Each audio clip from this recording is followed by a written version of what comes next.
함께 은혜 받으실 말씀을 살펴보도록 하겠습니다. 마태복음 11장 28절부터 30절 말씀입니다. 마태복음 11장 28절부터 30절 말씀, 성경책을 펴시고 또 화면에 나와 있으니까 우리 함께 큰 목소리로 합독하도록 하시겠습니다. 수고하고 무거운 짐진 자들아, 다 내게로 오라. 내가 너희를 쉬게 하리라. 나는 마음이 온유하고 겸손하니 나의 멍에를 메고 내게 배우라. 그리하면 너희 마음이 쉼을 얻으리니 이는 내 멍에는 쉽고 내 짐은 가벼움이라 하시니라. 아멘. 오늘 허락된 말씀과 함께 뒤틀린 말씀의 가치를 바르게라는 제목으로 함께 은혜를 나누도록 하겠습니다. 오늘 마태복음 11장 28절과 30절을 같이 읽어보았는데요. 이 말씀에, 이 본문에 전제가 있습니다. 무엇이 전제겠습니까? 주님 눈에 보인 당시 독자들의 상태가 바로 전제라는 것입니다. 주님께서 그들에게 수고하고 무거운 짐진 자들아 다 내게로 나오라라고 말을 하셨을 때 주님 눈에 수고하고 무거운 짐을 지고 가는 그런 그 당시 독자들이 주님의 눈에 보였다라는 것입니다. 그리고 그들이 무엇인가에 억눌리고 자유하지 못하고 쉼을 누리지 못하는 이유를 우리 주님은 너무나도 잘 아셨기 때문에 안타까운 심정과 아파하시는 마음으로 그들을 바라보고 대하고 있다라는 것입니다. 주님이 바라보고 있었던 그 주 독자들이 누구였습니까? 바로 하나님의 고귀한 법, 율법을 받은 유대인들이었습니다. 이 세상의 그 어떤 민족에게도 주어지지 않았고 그 어떤 나라에게도 주어지지 않았던 너무나도 고귀하고 하나님의 사랑의 마음이 가득히 담겨져 있던 율법이었습니다. 그리고 오히려 야고보서에서도 말씀하신 것처럼 정말 하나님께서 이스라엘 민족에게, 그 유대 민족에게 이 율법을 줬을 때는 오히려 더 자유하라고, 세상 가운데에서 자유함을 얻어 더 하나님의 백성답게 기쁨 가운데 은혜 안에 주님과의 교제 안에서 사랑으로 살아가기 위해서 주셨는데 이상하게 그 사랑스럽고 귀한 법이 그들에게 너무나 고통스러운 멍에가 되어 있다는 것을 주님의 말에서 우리는 찾아볼 수가 있습니다. 어떤 말씀이었습니까? 어떤 모습이었습니까? 지키면 축복, 지키지 않으면 저주받을 거야 라는 식의 조건적 규율로서 사람들의 신앙을 짓누르는 수준으로 전락되어 버린 율법의 모습을 주님은 발견할 수 있었던 것입니다. 그렇게 자신에게 나온 자들을 주님은 그 뒤틀린 율법의 가치를 그들 안에서 다시 한번 새롭게 해주시며 다시 한번 그 말씀 안에서 온전한 쉼과 자유가 무엇인지를 가르쳐 주고 계시는 장면입니다. 오늘 이 아침에도 우리 또한 혹시라도 우리 안에 뒤틀린 말씀의 가치가 있었다면 다시 한번 예수님으로 말미암아 성령님의 조명하심으로 말미암아 새롭게 함을 받아 말씀 안에서 온전한 쉼과 자유와 주님과의 교제를 누리시는 축복자들이 되시기를 주님의 이름으로 축복합니다. 오늘 본문에 예수님의 그 초대를 이해하기 위해서는 그 당시 그 사람들이 어떠한 짐을 지고 살았는지 조금 더 구체적으로 살펴볼 필요가 있습니다. 그 당시에 그들이 짊어지고 있는 짐을 가장 잘 보여주는 예가 무엇이냐면 바로 시라의 지혜서입니다. 우리 성경에도 보게 되면 잠언서가 있고 시편이 있고 전도서가 있지 않습니까? 우리는 그 권들을 지혜서라고 부르지 않습니까? 마찬가지로 시라의 지혜서라는 그런 문서가 있습니다. 저자는 예수 벤 시라이고요. 기원전 180년 정도, 그리고 마태복음보다 약 200년 가량 전에 존재했던 인물 시라로 말미암아 쓰여졌던 문서입니다. 시라의 지혜서. 시라의 지혜서는 개신교에서는 정경이라기보다는 외경으로 많이 불렸지만 가톨릭과 동방 정교에서는 정경으로 간주될 만큼 너무나도 권위 있는 지혜서였습니다. 그러다 보니 오랜 기간 동안에 기독교와 유대교에 아주 저명하게 알려지고 많은 영향력을 끼친 문서이기도 합니다. 시라의 지혜서는 그 마태 독자들이 살던 당시에도 너무나도 유명한 지혜서였습니다. 특히 하나님을 경외하는 삶의 중요성과 부모를 공경하는 것, 우정과 언어 사용에 대한 교훈, 부와 가난, 지혜와 어리석음에 대한 조언들, 특히 제사와 율법을 중시하는 유대교 신앙관을 아주 깊숙하게 반영하는 지혜서였습니다. 그 안에는 율법을 규율적으로 엄청나게 강조하고 있기도 하였습니다. 그래서 이 시라의 지혜서의 특징이 무엇이냐면 참된 쉼을 얻을 수 있기 위해서는 참된 쉼을 얻기 위해서 그들로 하여금 이 지혜서 앞으로 와야 한다라고 말을 했습니다. 그래서 이 지혜서를 읽고 이 지혜의 멍에를 매라고 초대하고 있다라는 것입니다. 엄청난 무게 짐을 사람들에게 유대인들에게 짓고 있는 거죠. 지혜서에서 나온 모든 걸 지켜야 너는 쉼을 얻을 수 있다라는 것입니다. 의심할 여지 없이 예수님과 그 청중들도 이 책과 이 책의 가치를 너무나도 잘 알고 있었을 것입니다. 그래서 예수님은 그 당시 그 지혜서에 따라서 율법과 세워진 장로들의 유전을 따라서 그 안에 속박되어 수고하고 사람으로서는 감당할 수 없는 것을 알면서도 감당하려고 정말 부단히도 노력해야만 했던 그런 무거운 짐진 모든 자들을 자신에게 이 말씀을 통해서 초대하고 있는 것입니다. 이를 통해서 예수님은 하나님보다 앞서서 자기들 스스로 세워놓은 율법적인 요구들로 인해서 무거운 짐을 사람들에게 지게 한 자들을 고발하는 동시에 무거운 짐진 자들에게 더 나은 쉼을, 진정한 쉼이 무엇인지를 가르쳐주고자 이 말씀을 하고 있다는 것입니다.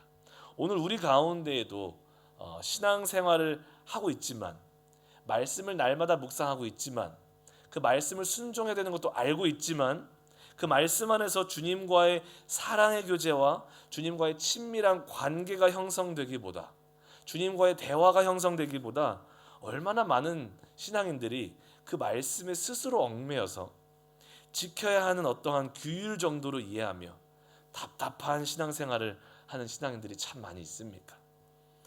정말 생각보다 많이 있더라고요. 그 중에 한 명이 저이기도 했고요. 말씀 생활이, 신앙생활이 행복하지가 않은 거예요.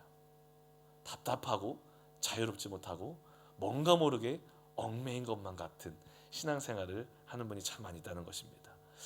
여기서 우리 주님께서 그런 그들에게 자유를 주신다라고 말씀했을 때, 진정한 쉼을 주신다라고 말씀했을 때 우리가 오해하지 말아야 할 사실이 하나가 있습니다. 무엇이냐면 예수님이 말씀하시고 주고자 하시는 쉼은 모든 종류의 율법과 규정들로부터 자유롭게 해방시키는 것이 아니었습니다. 사람들이 너무나도 쉽게 말합니다. 율법은 이제 폐해졌습니다 라고 말을 하곤 합니다. 다시 생각해보면 너무나도 무책임한 말이고 너무나도 무지한 말일 수가 있어요. 성경은 분명히 율법의 1.1획도 폐하지 아니하고 그대로 다 이룰 것이다 라고 말씀하고 있습니다. 그렇지 않나요? 그리고 다시 한번 생각해보면 율법이 폐하해졌다면 정말로 끔찍한 일이 우리에게 벌어질 수가 있습니다. 나 외에 다른 신들을 내게 두지 말지니라. 율법이 폐하해졌다면 우리는 그럼 다른 신을 섬겨도 되는 거예요. 부모를 공경하라. 율법이 폐하해졌다면 우리는 부모를 공경할 필요가 없게 되는 거예요. 간음하지 말라. 율법이 폐하해졌다면 우리는 그럼 음란해도 되는 거예요. 무슨 말인지 이해되셨습니까? 예수님은 모든 율법과 규례가 쓸모없다고 말씀하고 있는 것이 아니라는 것입니다. 예수님의 요구는 오히려 그것들을 우리가 더 잘 지켜야 한다라고 말씀하고 있습니다.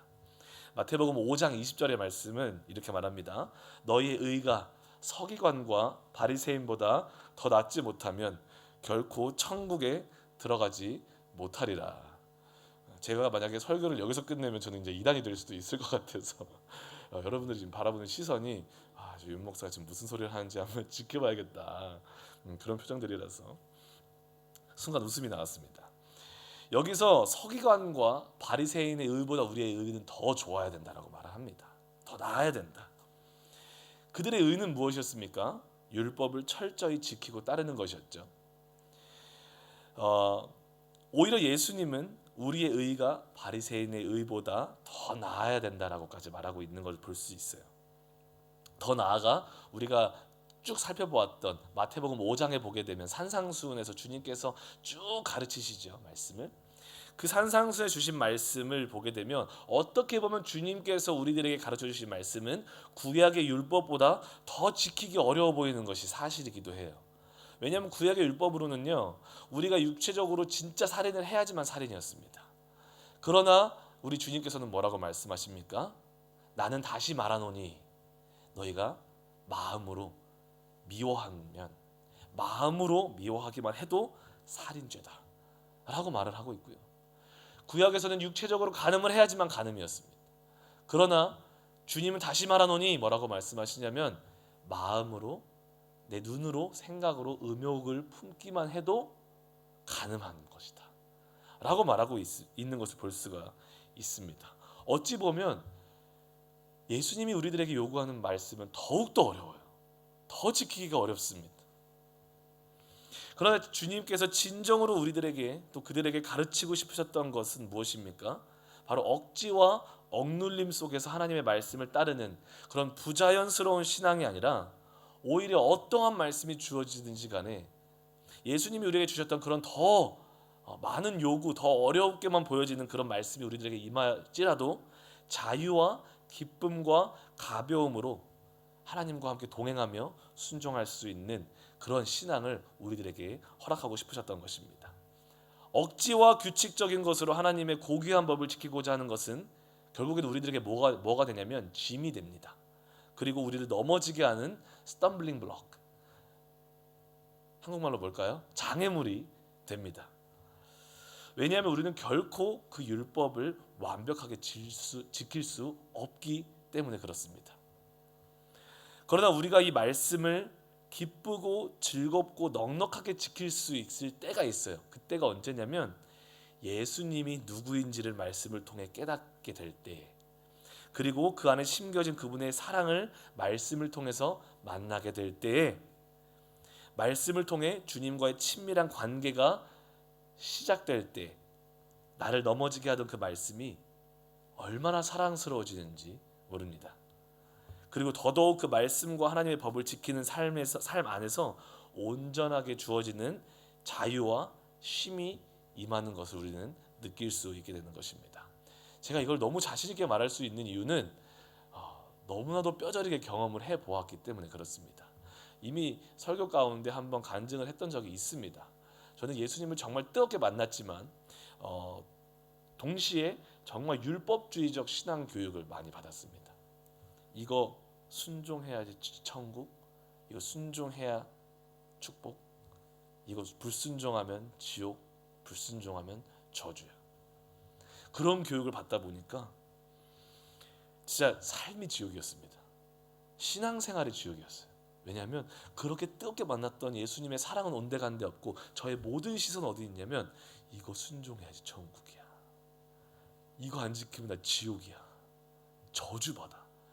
그런 거에 완전 매료되면서 사랑의 하나님으로 다가오셨던 그 주님의 눈길과 손길은 온데간데 없어지고 제 안에 어떠한 하나님만 남아있냐면 저 뒤에서 팔짱 이렇게 탁 끼고 저를 딱 바라보고 있는 하나님이, 제가 잘못하는 거 딱 지켜보고 있다가 잘못하면 징계하시고 순종하면 복 주고, 그러니까 항상 정죄하기 시작하는 거예요.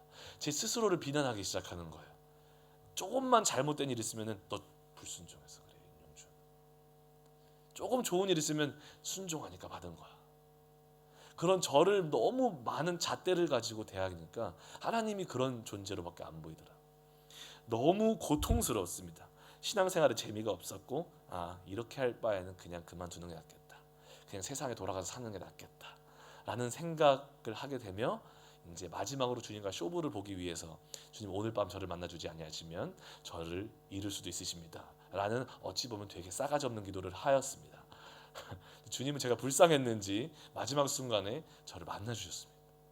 다시 한번 저를 만나주시면서 제가 받을 수 없는, 감히 사람의 힘으로는 만들 수도 없고 누릴 수도 없는 그 엄청난 그 사랑을 다시 한번 저에게 부어주셨고 저를 가득히 채워주셨습니다. 그런데 그 사랑이 저에게 다시 임했을 때 내 안에 오해하고 뒤틀려져 있던 그 성경 구절들 하나하나가 다시 한번 그 의미가 회복되더라고요. 그리고 온전한 자유가 임하는데 그 자유는 결코 제가 그렇게 순종의 삶을 살고자 했던 하나님 말씀하셨었던 그 이거 하지 말라고 했던 그 하나님의 말씀을 더 지키게 되고요. 하라고 했던 그 하나님의 말씀을 더 지키게 되는 제 모습을 발견하게 돼요. 우리가 은혜를 받았을 때 율법으로 자유함을 얻었다라는 말이 마치 이제는 우리가 이걸 안 지켜도 되는 것처럼, 마치 내 삶에서 아무것도 아닌 것처럼 느껴질 때가 있는데 그게 아니더라고요. 하나님의 사랑이 나를 덮으니까 사랑하기 때문에 하나님의 말씀을 더 지키기가 쉬워지더라고요. 오히려 그 전보다 그렇게 고통스럽게 신앙생활을 매시분초 정말 신경이 곤두서가지고 지켜야 돼, 이건 하면 안 돼, 이렇게 살았을 때보다 더 자유롭게, 더 쉽게, 더 많은 말씀에 순종하고 있는 제 자신을 발견하더라 이 말입니다. 엄청난 자유와 기쁨과 오히려 안식과 함께 그 말씀을 지킬 수 있는 힘이 생기더라 이 말입니다. 예수님은 이것을 오늘 우리들에게 가르쳐주고 싶으셨던 것 같습니다. 그래서 본문의 29절 30절에서 말씀합니다. 나는 마음이 온유하고 겸손하니 나의 멍에를 메고 내게 배우라. 그리하면 너희 마음이 쉼을 얻으리니 이는 내 멍에는 쉽고 내 짐은 가벼움이라 하시니라. 우리에게 짐과 멍에를 안 주겠다라고 말씀하시지 않습니다. 똑같은 멍에이고요, 똑같은 짐인데 쉽게 만들어 주시겠다라는 것입니다. 믿으십니까? 이 자유는 오직 예수님께 나아가야 누릴 수 있는 자유입니다. 오직 그분의 사랑 안에 거할 때 누릴 수 있는 쉼이고 자유이고 능력입니다. 그분의 사랑 안에 거할 때 내 안에 죄성으로 뒤틀려져 있던 모든 중요한 가치들이 회복되기 시작합니다. 오늘 본문에서 나의 멍에를 지라라고 말씀하고 있습니다. 우리가 보통 멍에를 맨다라는 표현을 접할 때 너무 당연하게 우리는 어떻게 이해합니까? 우리를 속박하는 부정적인 의미로 이해하곤 합니다. 왜 그러냐면 구약 성경에서도 멍에는 억압의 상징을 나타내고 있으며 또 순복의 상징으로 표현되어지고 있기 때문에 그렇습니다. 근데 어찌 보면 이것은 뒤틀린 가치입니다. 우리가 오해하고 있는 것입니다. 오늘 독자들도 바리새인과 서기관들로 하여금 율법을 통해 억압받고 눈치 보고 정죄하며 무거운 짐을 지고 가는 것과 같이 그런 삶을 살고 있었기 때문에 이런 예수님의 말을 들었을 때 동일하게 오해를 했을 것입니다. 그러나 우리가 다시 한번 생각해 봐야 돼요. 주님의 사랑이 임했을 때 우리 안에서 가치가 변하게 됩니다. 가치관이 변하게 돼서 똑같은 걸 바라보더라도 다르게 해석하기 시작합니다. 다시 한번 멍에라는 것을 우리가 생각해 보면 멍에는 억압하는 도구가 아니었습니다. 그렇죠? 멍에는 주로 농사나 운반 작업에서 짐을 나르는 데 사용되는 도구로 말이나 소 등의 가축의 등에 짐을 쉽게 짊어질 수 있도록 돕는 아주 유용한 장비였습니다. 멍에를 통해서 우리가 얻는 유익은 무엇입니까? 사람들이 지어야 하는 짐을 쉽게 가볍게 만들어주는 것이기 때문에 멍에는 사실상 우리의 삶에 너무 유용한 것이고 우리의 삶을 더 쉽게 하고 풍성하게 하며 유용하게 하고 효과적인 도구라는 것입니다. 이런 개념의 변화가, 가치관의 변화가 일어납니다. 마찬가지로 말씀은, 율법은 더 쉽고 확실하게 사랑하는 하나님에 대해 알아갈 수 있는 방법이며 그분과 친밀한 사랑의 교제를 할 수 있는, 그리고 또한 나의 사랑하는 왕을 어떻게 섬겨야 되는지 알려주는 아주 귀한 말씀이었으나 그 율법의 말씀이, 우리에게 주어진 하나님의 말씀이 우리에게 족쇄가 되어 그 의미가 뒤틀려져 있다는 것입니다. 예수님은 지금 우리 안에 그 뒤틀린 말씀의 가치를 다시 한번 이 말씀을 통해서 회복시켜 주시기를 원하시는 줄 믿습니다. 주님은 뒤틀려 있는 말씀의 가치를 우리 안에 다시 한번 회복시켜 주시기를 원하시는 줄 믿습니다. 왜냐하면 이 회복된 말씀의 가치가 세워질 때, 다시 한번 우리 안에서 이 말씀의 가치가 회복될 때 온전한 하나님의 제자가 될 수 있기 때문에 그렇습니다. 그리고 세상에 나아가 하나님의 나라를 선포하며 또한 하나님의 나라를 실현하며 그 사랑을 공유하고 전할 수 있기 때문에 그렇습니다. 이게 우리 안에서 회복이 되지 않잖아요. 그럼에도 우리는 열정적으로 아주 열심히 신앙생활은 할 수는 있습니다. 그런데 이런 피드백을 들을 거예요. 아, 여기는 열정은 있는데 사랑이 없어. 저는 진짜 그 말을 들어봤거든요. 직접 들은 장 본인입니다. 새 신자가 와서 저희 공동체에 딱 있는데, 이사가 여기는 되게 뭔가 열심은 있는데 사랑이 없어요. 이 말하는데 충격적이더라고요. 뭐지? 그 순간 그 말이 인정도 안 됐을 뿐더러 오히려 그 사람에게 손가락질을 했지만, 한 번 주님 앞에 아까 말씀드렸던 그 간증의 순간에 무너져 보고 나니까 왜 그 말을 들을 수밖에 없었는지를 알겠다 라는 게 그때 깨달아졌습니다. 그런데 우리 안에 다시 한번 말씀의 이 가치가 회복될 때 우리는 다시 한번 사랑의 사람이 될 수밖에 없습니다. 왜냐하면 그 사랑이 회복되기 때문에 그렇습니다. 그래서 세상은 그 사랑을 반드시 여러분들을 통해서, 저를 통해서 보게 될 것입니다.